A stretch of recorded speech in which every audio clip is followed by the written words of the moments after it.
Hello! Hi! Welcome back my channel. అవును. ఎంతమందికి వంటలొచ్చు నాకు కామెంట్ చేయండి. సరే వంటలొచ్చా, రాదా అనేది పక్కకు పెడితే మనం ఎంత నేర్చుకుంటే ఏం సుఖము, వచ్చే అత్త ఎలాగో మనల్ని వంట విషయంలో మెచ్చుకోదు అని నాకు ఫుల్ క్లారిటీ ఉంది. సరే ఇదంతా పక్కకు పెడితే పిల్లలకి వంట రావాలని అమ్మ పడే తాపత్రయం అది నెక్స్ట్ లెవెల్.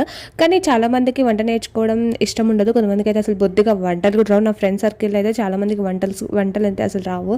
బట్ నాకు అలాంటి భయం ఏం లేదు. నాకు చాలా బాగా వంటలొచ్చు. నేను మంచిగా చేస్తాను. నాకు ఒక దోశ, చపాతీ మాత్రమే రాదు.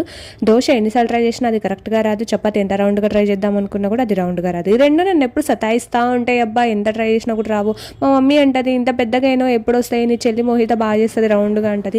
నేను ఏం చేయను. ఆ చిన్నపిల్లకి వచ్చిన పని నాకు రావట్లేదు. బట్ నాకు వచ్చిన పని ఆ చిన్నపిల్లకి వస్తదా? రాదు. ఎవరి పని ఎవరి టాలెంట్ వాళ్ళదనమాట. సో ఫైనల్‌గా నేనైతే చపాతీ చేసేసాను. మమ్మీకి పెట్టేశాను. మమ్మీ, డ్యాడీ చాలా హ్యాపీగా తిన్నారు. వాళ్ళు తిట్టినా నేను ఎలా చేసినా హ్యాపీగా తింటారనమాట. సో వంకలు పెట్టారు. ఒక రౌండ్‌గా లేదని చెప్పడం తప్ప. సర్లే, మీకు ఎంతమందికి చపాతీ రౌండ్‌గా చేయడం వచ్చు? నాకైతే అస్సలు రాదు. చూస్తున్నారు కదా వీడియోలో ఎంత వంకర టింకర్ ఉన్నాయో. ఫైనల్‌గా